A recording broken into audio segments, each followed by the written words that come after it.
Bismillahirrahmanirrahim. Alhamdulillahirabbil alamin. Wassalatu wassalamu ala asyrafil anbiya'i wal mursalin nabiyina Muhammadin wa ala alihi wa sahbihi ajma'in. Asyhadu an la ilaha illallah wahdahu la syarikalah wa asyhadu anna Muhammadan abduhu wa rasuluh.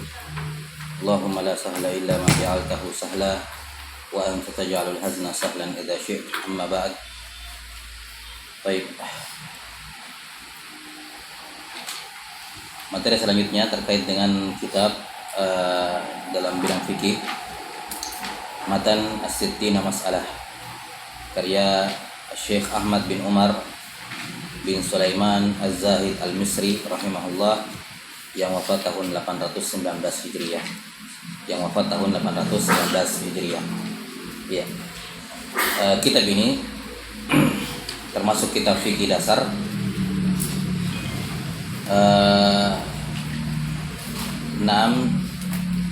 Sebagaimana judulnya, terdiri dari 60 permasalahan, di mana penulis rahimahullahu taala membahas di dalamnya pembahasan fikih yang sebagaimana buku-buku fikih dasar yang lainnya dimulai dengan atau buku-buku dasar fikih yang lainnya dimulai dengan pembahasan rukun iman dan rukun Islam, sebagaimana pada kitab Safinatul Najah dan juga sejumlah kitab yang lain seperti Safinatus Shalah ya, juga dimulai.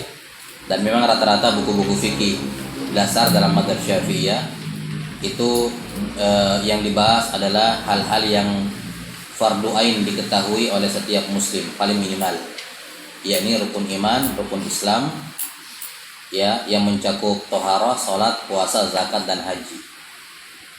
Karena itulah ini 60 permasalahan dalam yang wajib diketahui oleh seorang muslim. Di sini mencakup masalah iman, Islam, kemudian pembahasan fikih dari kitab Thaharah sampai haji. Walaupun pada sebagian ibadah seperti masalah zakat dan haji itu sangat simpel sekali pembahasan di sini.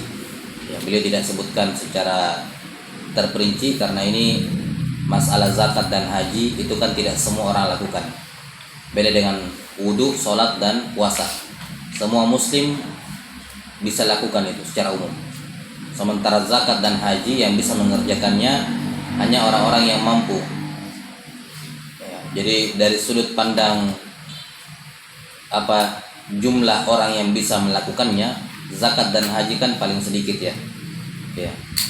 Nah, beda dengan wudu, sholat, dan puasa, semua muslim bisa lakukan.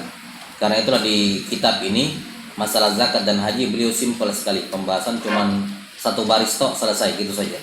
Ya. Tapi kebanyakannya di sini beliau membahas masalah tohara dan juga masalah sholat. Ya, wallahu a'lam bishawab. Kita langsung mulai saja. Qala rahimahullahu taala, bismillahirrahmanirrahim. Amma ba'du. Bayanu ma la budda minhu minal furudil wajibah ala madhhabil Imam Syafi'i rahmatullahi alaihi. Kata beliau, bismillahirrahmanirrahim, amma ba'd. Di sini beliau membuka risalahnya hanya dengan basmalah, dan basmalah sudah menghimpun semua pujian kepada Allah Subhanahu wa taala. Sudah menghimpun semua pujian untuk Allah Subhanahu wa taala. Naam, dan tentu saja ini guna mencontoh Al-Qur'an, di mana Al-Qur'an dibuka dengan basmalah, dan juga untuk mencontoh suratnya Rasulullah SAW yang beliau kirim kepada orang lain. Apakah beliau kirim kepada gubernur beliau sendiri atau dikirim ke raja-raja kafir, ya, itu dimulai dengan apa? Dimulai dengan basmalah. Qala bismillahirrahmanirrahim. Dan basmalah ini itu memiliki 5 hukum. Membaca basmalah itu ada 5 hukumnya. Kadang hukumnya wajib, kadang hukumnya sunnah, kadang hukumnya mubah, kadang hukumnya makruh, dan kadang hukumnya haram. Jadi membaca basmalah hukumnya ada 5. Kadang wajib, kadang sunnah, kadang mubah, kadang makruh, kadang haram. Kapan basmalah hukumnya wajib?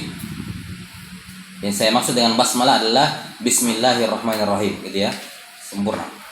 Membaca basmalah hukumnya wajib adalah dalam sholat ketika membaca surah Al-Fatihah. Karena Al-Fatihah hukumnya wajib dalam sholat, dan ayat yang pertama dari Al-Fatihah adalah Bismillahirrahmanirrahim. Maka membaca Bismillahirrahmanirrahim wajib. Kalau seorang membaca Al-Fatihah dalam sholat dan tidak membaca basmalah, tidak syah sholatnya. Tidak syah sholatnya. Maka basmalah hukumnya wajib. Kemudian yang kedua, basmalah hukumnya sunnah. Sunnah itu ada dua. Ada sunnah ainiyah sama sunnah kifayah. Sama seperti wajib, fardu. Ada fardu aini, ada fardu kifai. Ya. Apa bedanya aini dengan kifai? Kalau aini semua orang dituntut mengerjakannya. Kalau kifayah, kapan sudah ada sebagian yang kerjakan, maka apa? Gugur kewajiban dari yang lain, kan begitu ya. Bukan hanya wajib yang terbagi dua seperti itu, sunnah juga dua. Ada sunnah ainiyah, ada sunnah kifayah. Membaca basmalah hukumnya sunnah ainiyah. Misalnya ketika akan melakukan pekerjaan-pekerjaan penting, ya, melakukan pekerjaan-pekerjaan penting, baik urusan agama maupun urusan dunia. Mau pergi keluar bekerja itu penting karena untuk kebutuhan keluarga atau untuk menafkahi diri dia sendiri. Maka disunnahkan dia membaca apa? Basmalah ketika keluar rumah. Ketika akan membaca buku-buku agama, ya, disunnahkan membaca basmalah. Ketika membaca surah-surah, ya, membaca surah-surah, ya, karena basmalah itu ayat yang pertama dari semua surah dalam Quran. Mau dalam sholat, mau luar sholat, sebelum baca surah, baca basmalah. Karena itu ayat yang pertama. Jelas ya? Ini hukumnya sunnah ainiyah. Setiap orang harus disunnahkan baca. Ada juga sunnah kifayah, yang mana kalau sudah ada yang baca basmalah, gugur sunnah dari yang lain. Seperti misalnya sebelum makan. Kalau ada 5 orang makan sama-sama, gabung satu nampan misalnya makan 5 orang, terus salah seorang di antara mereka sudah baca basmalah, maka gugur sunnahnya dari 4 yang lain. Yang tetap disunnahkan yang lain baca, tapi kalaupun mereka tidak baca, sudah tidak dianggap meninggalkan sunnah, karena sudah ada 1 dari 5 orang yang baca. Itu namanya sunnah kifayah. Apalagi sunnah kifayah menjawab mengucapkan salam. Kalau saya datang berlima menemui 1 orang, asalnya kan setiap orang disunnahkan mengucapkan salam. Tapi kalau 1 dari 5 ini sudah ada yang mengucapkan salam, sudah tidak dituntut dari 4 orang yang lain. Itu namanya sunnah kifayah. Jelas ya? Mendoakan orang bersin, misalnya suatu majelis di sini ada yang bersin, dia bilang alhamdulillah, ya, maka salah seorang di antara mereka mengatakan yarhamukallah, itu sudah menggugurkan sunnah dari yang lain. Bila sampai sini, ini namanya sunnah kifayah. Ada banyak sunnah kifayah sebenarnya. Termasuk sunnah ainiyah adalah membaca basmalah ketika menyembelih. Ya, membaca basmalah ketika menyembelih. Dalam mazhab Syafi'iyah, membaca basmalah sebelum menyembelih hukumnya sunnah. Ya, sampai ini. Jadi kalau ada orang lupa baca basmalah ketika menyembelih, maka hukum sembelihannya halal. Tidak ada masalah. Hatta walaupun dia sengaja tinggalkan basmalah. Karena dalam mazhab Syafi'iyah, Imam Syafi'i rahimahullah menafsirkan ayat wala ta'kulu mimma lam yudhkar ismallahi alaih, janganlah makan dari sembelihan yang tidak disebut nama Allah. Maksudnya di situ janganlah makan dari hewan yang disembelih untuk selain Allah. Karena asalnya muslim itu menyembelih untuk Allah. Itu maksudnya. Jelas ya? Memang jumhur imam 3 yang lain, Imam Malik, Abu Hanifah dengan Imam Ahmad mengatakan wajib membaca basmalah sebelum menyembelih. Tapi dalam mazhab Syafi'iyah hukumnya sunnah. Jelas ya? Itu sunnah ainiyah namanya. Baik. Jadi sunnah ada 2, ada sunnah ainiyah, ada sunnah kifayah.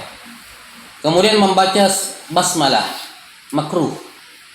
Kapan membaca basmalah makruh? Yakni ketika melakukan hal-hal yang remeh, seperti membuang sampah. Membuang sampah sifatnya kotor begitu. Ini dimakruhkan menyebut nama Allah di situ. Ya.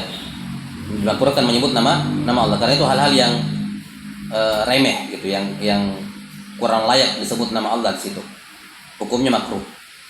Baik. Kapan membaca basmalah hukumnya? Afwan sebelumnya. Salah. Saya lagi. Membaca basmalah hukumnya makruh ketika akan melakukan hal-hal yang makruh. Membaca basmalah hukumnya makruh ketika akan melakukan hal-hal yang apa? Hal-hal yang makruh. Nah, apa contoh hal makruh? Misalnya baca basmalah sebelum main catur.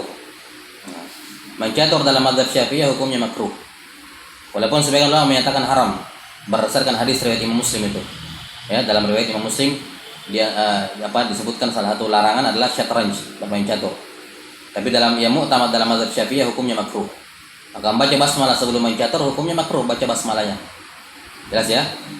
Ya, mau safar sendirian, laki-laki safar sendirian, hukumnya makruh. Karena safar sendirian apa? Makruh. Tidur sendirian juga. Ya, tidur sendirian. Ya tentunya kalau masih ada opsi lain.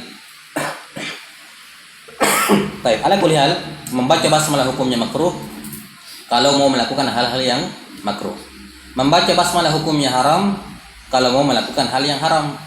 Mau minum balok, bismillah, ya, haram membaca basmalah di situ. Ya. Mau main judi, bismillah. Mau pasang nomor, bismillah, ini nomor naik. Nomornya. Nah, ini haram membaca basmalah di hal-hal seperti itu. Jelas ya? Termasuk membaca basmalah haram menurut pendapat sebagian ulama adalah membaca basmalah di awal surat Taubah. Di surat Taubah kan tidak ada basmalah di depannya kan? Nah, sebagian ulama mengatakan haram membaca basmalah di situ. Karena di Al-Qur'an juga tidak ada basmalah di situ. Oke? Ini termasuk membaca basmalah yang hukumnya haram. Satu lagi, membaca basmalah hukumnya mubah. Boleh. Tidak makruh, tidak juga sunnah. Kapan? Yang saya sebutkan tadi. Yaitu ketika seperti membuang sampah. Itu hukumnya mubah di situ. Tidak makruh, tidak juga sunnah. Membuang sampah atau ketika melakukan hal-hal yang remeh seperti mengangkat barang yang ringan, ya, memindahkan barang tisu dari sini ke sini. Ini kan remeh, ringan gitu. Ini tidak mubah membaca basmalah. Tidak sunnah, tidak juga makruh. Baik. Karena prinsipnya begini. Kenapa dikatakan tidak sunnah? Karena nama Allah itu kalau terlalu sering disebut kadang jadi remeh. Paham ya? Kalau ada nama kita sering sebut, sedikit sebut, jadinya kayak enteng sekali disebut namanya. Jadi kayak kurang penghormatan. Paham? Ya, makanya nama Allah tidak layak disebut pada hal-hal yang remeh, terlalu sering. Ngapa-ngapain bismillah, Jadinya terlalu remeh disebut nama Allah. Jadinya apa? Ada nilai kemakruhannya. Tapi di sisi lain, seorang hamba disuruh minta tolong setiap kali melakukan segala sesuatu. Memindahkan ini kan juga pekerjaan. Minta tolong kepada Allah. Jadi ketika di sini ada sisi makruh sama sisi sunnah, gugur, jadinya mubah. Paham ya? Jadi 50-50. Jadi ada sisi kemakruhannya ada, sisi kesunnahannya ada, akhirnya apa? Gugur, jadinya mubah. Paham ya? Baik. Ini 5 hukum membaca basmalah. Kadang wajib, kadang sunnah, sunnahnya kadang sunnah ainiyah, kadang sunnah kifayah. Ya, kadang makruh, kadang haram, dan kadang mubah. Wallahu a'lam bishawab. Qala amma ba'du. Amma ba'du ini disebutkan kalimatul fasal, kalimat untuk berpindah dari satu ucapan ke ucapan yang lain. Yang masyhur di kalangan ulama, yang paling pertama kali mengucapkan kalimat ini adalah Nabi Daud alaihissalam. Nabi Daud alaihissalam, beliau yang pertama kali mengucapkan kalimat amma ba'du ini. Kata beliau, bayanu ma la budda minhu minal furudil wajibah. Berikut ini adalah penjelasan mengenai kewajiban yang harus diketahui dan diamalkan oleh seorang muslim berdasarkan mazhabnya Imam Syafi'i. Jadi bukan berdasarkan mazhab imam yang lain. Nah, dan ini tentu saja kita pelajari karena di Indonesia mayoritas mazhabnya Syafi'iyah. Ya. Ulama-ulama kita di Indonesia secara umum mayoritasnya di atas mazhab Syafi'iyah. Dan sudah diketahui bersama bahwa mempelajari fikih sesuai dengan mazhab di penduduk negeri itu yang paling utama. Supaya apa? Supaya tidak terjadi benturan. Terjadi benturan. Nah, terkadang dakwah tauhid itu ditolak hanya karena perbedaan ibadah, cara ibadah. Karena itulah kisah yang masyhur dari, kalau nggak salah, Al-Qadhi Iyad atau siapa, atau Abu Ya'la Al-Qadhi Abu Ya'la rahimahullah, pernah ada datang seorang kepada beliau mau belajar. Ya, beliau ini salah seorang faqih, faqih Hambali. Datang kepada beliau seorang mau belajar. Dikatakan, Imam, saya mau belajar sama kamu. Ya, beliau tanya, kamu dari negeri mana? Katanya dari negeri ini.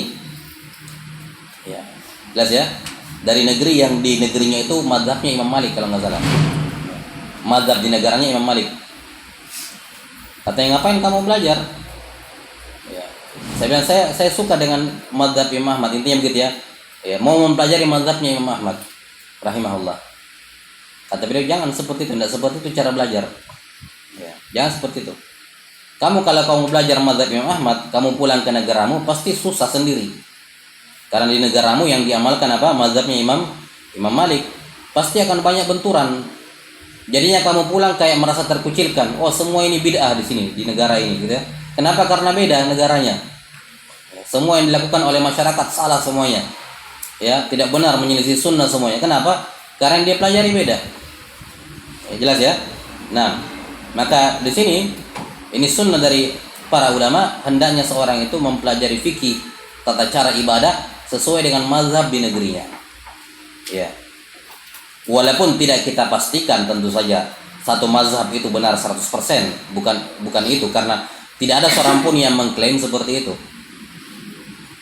Ya, tidak mungkin ada satu mazhab itu benar 100%, tidak mungkin.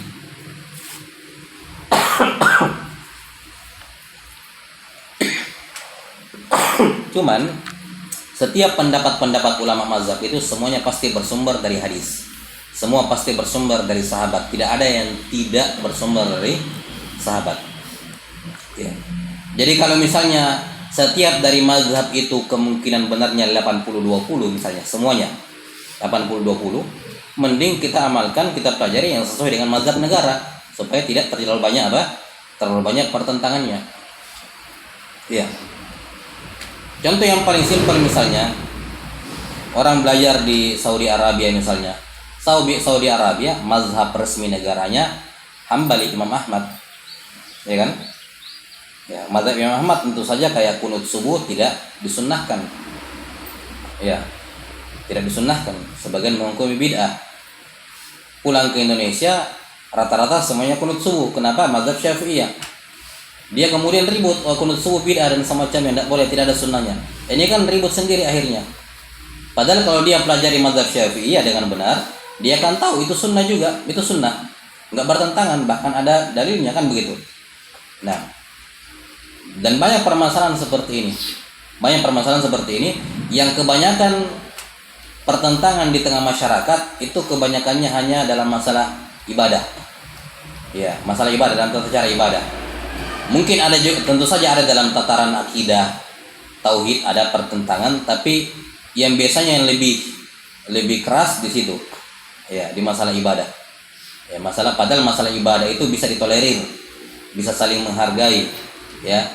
Nah, beda cara sholatnya imam dengan makmum itu tidak ada masalah. Ya. Bukan hal yang perlu dibesarkan. Yang perlu dibesarkan itu kalau beda akidah sudah, beda tauhid, iman, itu yang betul dibesar-besarkan. Tapi kalau masalah sholat, masalah wudu dan semacamnya itu hal yang tidak perlu dibesarkan. Baik, wallahu a'lam bishawab. Karena itulah penting bagi seorang muslim di Indonesia, kalaupun mungkin dia mau nanti mempelajari mazhab yang lain, silakan, tapi setidaknya mazhab resmi di negaranya dia pelajari dulu. Ya. Walaupun di Indonesia sekarang sebenarnya sudah beragam ya, sudah banyak juga mazhab-mazhab lain dipelajari. Ya, tapi setidaknya asalnya dalam mazhab Syafi'iyah yang menjadi mayoritas amalan kaum muslimin di Indonesia. Wallahu a'lam bishawab. Kata beliau, qala Rasulullah SAW. Beliau menyebutkan beberapa dalil tentang keutamaan menuntut ilmu. Yang pertama, talabul ilmi fariidatun ala kulli muslimin wa muslimah. Rasulullah SAW bersabda, menuntut ilmu adalah kewajiban bagi setiap muslim dan muslimah. Wajib, berdosa kalau tidak. Cuman wajibnya ini kan ada wajib aini, ada wajib kifayah. Ada ilmu-ilmu yang wajib aini dituntut. Tidak boleh kita bilang kamu saja yang belajar, saya tidak usah. Kenapa? Karena ilmunya wajib aini. Misalnya tata cara wudhu, tidak bisa dibilang kamu saja yang belajar wudhu, saya tidak usah. Ini ilmunya wajib aini. Jadi wajib aini itu ilmunya mengikuti amalan. Kapan ada amalan fardu ain, maka mengetahuinya juga hukumnya apa? Fardu ain. Wudhu, sholat, itu fardu ain. Kalau begitu mempelajarinya juga apa? Fardu ain juga. Ya. Tapi kalau misalnya kewajibannya tidak wajib diamalkan oleh semua orang, sebagian orang saja yang kerjakan, maka hukum mempelajarinya juga fardu kifayah. Seperti kayak zakat. Zakat kan tidak semua orang zakat, orang kaya saja yang zakat. Maka bagi orang kaya wajib belajar zakat. Yang miskin, mohon maaf misalnya, tidak perlu, tidak wajib belajar zakat. Apa yang mau dizakatin? Tidak ada uangnya. Gitu ya. Yang pedagang kalau dia cara menjualnya pakai sistem kredit, dia kasih kredit barang-barang, maka fardu ain bagi dia belajar tentang jual beli kredit. Ya, yang bukan pedagang tidak wajib belajar hukum kredit, tidak perlu, ya kan? Nah, itu pun yang wajib cuman yang kredit. Kalau jual beli yang lain dia tidak jualan, ya tidak perlu belajar yang lain, yang khusus sesuai dengan pekerjaan sehari-harinya saja. Jadi menuntut ilmu wajib bagi setiap muslim. Kita bilang tergantung, wajibnya ini tergantung. Kalau amalan yang dia kerjakan wajib aini, maka berarti menuntut ilmunya juga apa? Wajib aini. Kalau amalan yang dikerjakan fardu kifayah, maka menuntutnya juga fardu kifayah. Iya. Bahasa Arab fardu kifayah, bukan wajib aini. Ya kan? Bukan wajib aini, dia kifayah. Baik. Intinya adalah tidak ada ilmu yang tidak wajib, semuanya wajib. Cuman ada yang wajib aini dan ada wajib kifayah. Wa qala Ibnu Abbas radhiyallahu anhuma kafaka min ilmi din an ta'rifa ma la yas'uka jahluhu. Ibnu Abbas radhiyallahu anhu berkata, kafaka min ilmi dini an ta'rifa ma la yas'uka jahluhu. Cukuplah menunjukkan keutamaan ilmu agama adalah dengannya kamu bisa mengetahui apa-apa yang kamu tidak tahu. Kamu haram hukumnya kalau kamu tidak tahu di situ. Kamu berdosa kalau kamu tidak tahu. Maka ilmu agama menghindarkan kamu dari dosa. Cukuplah menunjukkan keutamaan ilmu agama adalah kamu bisa tahu hal-hal yang kamu tidak tahu di situ. Paham ya? Jadi keutamaan ilmu agama menggugurkan dosa atau menyelamatkan seorang dari dosa. Wa qala al-ulama rahimahumullahu ta'ala, para ulama berkata, man shalla jahilan bi kaifiyatil wudu'i was shalah lam tasihha salatuhu wa in sadafa as-sihhata fihima. Kata para ulama, siapa yang salat dalam keadaan tidak tahu bagaimana caranya wudu dan tidak tahu bagaimana caranya salat, maka tidak syah wudunya, tidak syah salatnya, walaupun kebetulan pas cara mengerjakannya. Makanya nanti akan disebutkan salah satu syarat syahnya wudu adalah mengetahui tata caranya wudu. Jadi orang itu ya ketika berniat wudu, dia sudah harus dalam keadaan tahu bagaimana caranya berwudu. Orang itu ketika mau takbiratul ihram, syarat syah niatnya salat itu kalau dia sudah tahu bagaimana cara salat. Kapan dia cuci mukanya ketika wudu dalam keadaan belum tahu bagaimana caranya berwudu, maka niatnya tidak sah. Kapan dia takbiratul ihram, niat salat dalam keadaan dia belum tahu bagaimana itu salat, maka tidak sah. Contohnya misalnya yang biasa terjadi, kadang orang baru masuk Islam. Masuk Islam misalnya habis maghrib atau sebelum maghrib misalnya dia masuk Islam. Ya, setelah masuk Islam sudah azan, ya diajar sama pengurus masjid yang kasih Islam, diajar pergi belajar berwudu. Ayo kita berwudu. Kata orang muallaf ini, bagaimana caranya berwudu? Bagaimana caranya? Kita niat berwudu saja, baru ikuti tata cara saya. Ini tidak sah. Kenapa? Karena ketika dia wudu, Dia belum tahu apa yang mau saya kerja, tinggal lihat dulu si Pak Imam ini, saya ikuti dia. Berarti ketika dia cuci mukanya, ketika dia niat, dalam keadaan dia tidak tahu bagaimana cara apa? Berwudu. Jelas ya? Tidak sah wudunya. Setelah berwudu misalnya, ini sekarang sholat maghrib, ayo kita ikut sholat maghrib. Bagaimana caranya sholat maghrib? Kata Pak Imamnya, tidak usah, ikuti saja imam, ikut saja makmum bersabda, ruku apa, ikut saja.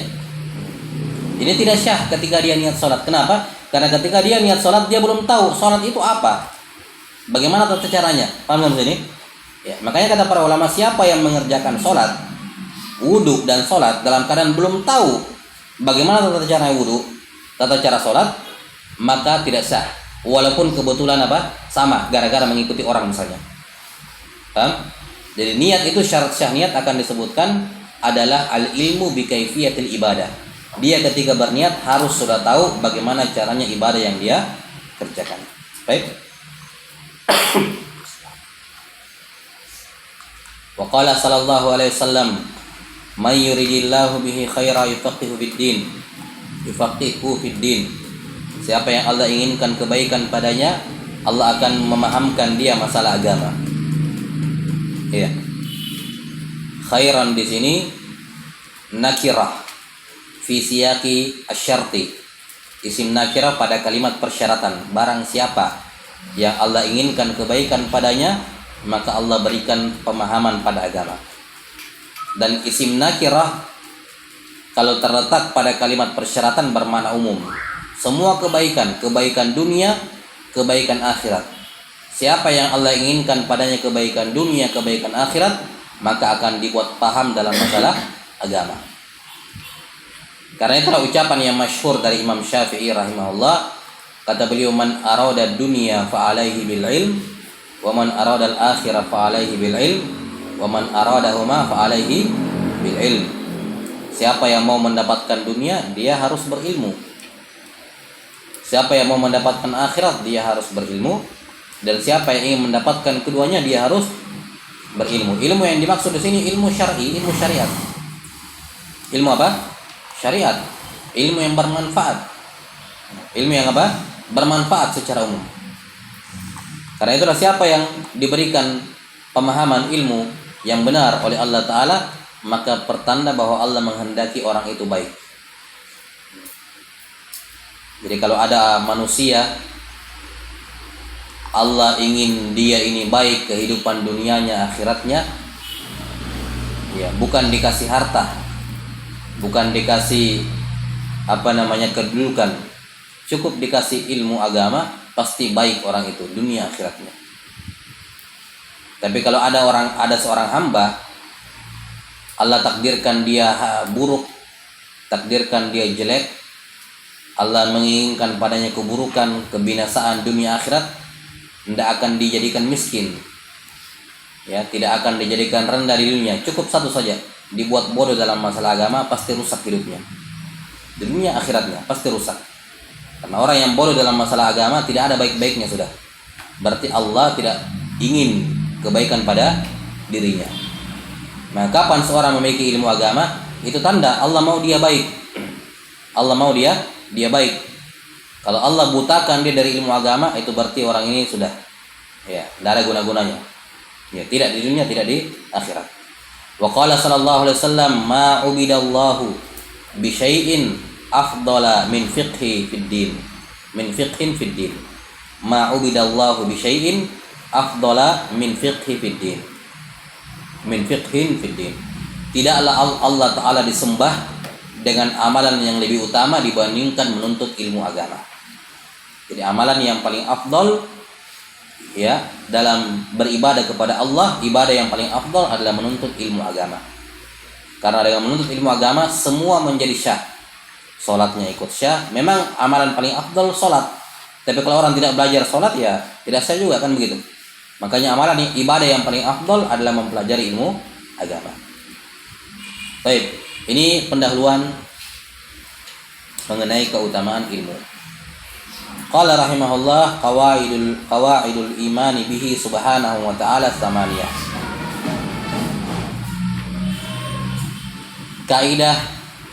Kaidah mengimani Mengimani Allah Subhanahu wa taala itu ada 8. Ada 8. Yajibu 'alal 'abdi an ya'lamaha biqalbihi, yaitu wajib atas orang hamba untuk meyakini dengan hatinya bahwa annahu ta'ala hayyun qadirun mutakallimun sami'un basirun alimun muridun baqin. Wajib atas orang hamba untuk mengetahui dan meyakini dengan hatinya bahwa Allah Maha Hidup, Maha Mampu, Maha berbicara, Maha mendengar, Maha melihat, Maha mengetahui, Maha memiliki iradah, kehendak, dan Maha kekal. Ya. Hayyun, hidup, Maha hidup, sempurna kehidupannya, Qadir, Maha mampu segalanya, Mutakallim, berbicara, Sami, Maha mendengar, Basir, Maha melihat, Alim, Maha mengetahui, Murid, ya, Maha berkehendak, memiliki sifat kehendak, Baqin, dan Maha kekal. Baik, ini sebagaimana dalam buku-buku yang sudah buku-buku fikih dasar ya. Ketika penyebutan sifat-sifat semacam ini penulis rahimahullah tentu saja menyebutkan 8 sifat ini berdasarkan akidah penulis, akidah Asy'ariyah. Akidah Asy'ariyah yang menetapkan 8 sifat. 8 sifat. Baik. Bahas ini nanti akan dibahas lebih detail di pembahasan Qawaidul Muslah, bahwa penetapan 8 sifat ini ada kritikan padanya. Ya, ada kritikan padanya pada sebagiannya. Bukan pada penetapan sifatnya tapi pada beberapa aturan-aturannya nanti akan dijelaskan di Qawaidul Muslah insyaallah. Bahas ini sekedar kita tahu saja. Qala qawaidul Islam khamsun. Kaidah mengenal Islam ada 5, yaitu rukun Islam. Syahadatu an la ilaha illallah wa anna Muhammadar Rasulullah wa iqamus shalah wa ita'uz zakah wa shaumu Ramadan wa hajjul bait man istata'a ilaihi sabila. Kaidah Islam ada 5. Bersyahadah bahwa la ilaha illallah Muhammadar Rasulullah. Harus mengucapkan syahadat. Baik. Syarat syah masuk Islam itu ada 6. Syarat syah masuk Islam itu ada 6. Yakni masuk Islam artinya asalnya dia bukan muslim, misalnya agama lain baru mau masuk ke dalam Islam. Itu syaratnya ada 6. Syarat yang pertama mengucapkan 2 kalimat syahadat. Mengucapkan 2 kalimat syahadat. Dikatakan di sini syahadatu alla ilaha illallah wa anna Muhammadar Rasulullah. Baik, harus mengucapkan dua-duanya, tidak boleh hanya salah satunya. Kapan diucapkan salah satunya saja maka tidak syah masuk Islamnya.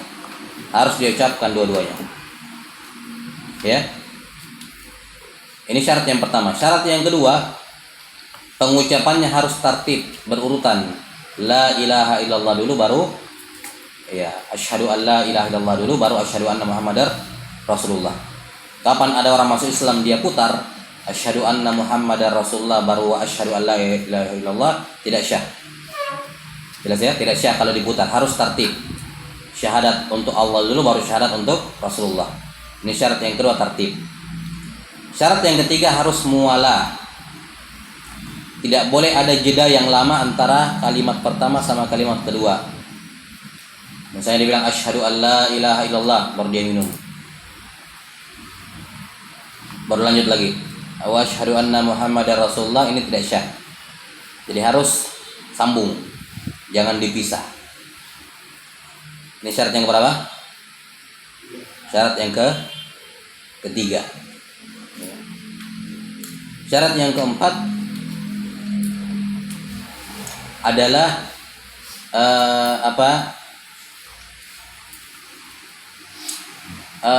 berakal. Orang gila kalau mengucapkan, orang Kristen gila mengucapkan asyhadu an la ilaha illallah, tidak syah masuk Islamnya. Oke? Berakal. Kemudian berikutnya balik. Kalau ada anak kecil mumayyiz, anak kecil Kristen belum balik tapi sudah mumayyiz mengucapkan dua kalimat syahadat, ya sudah.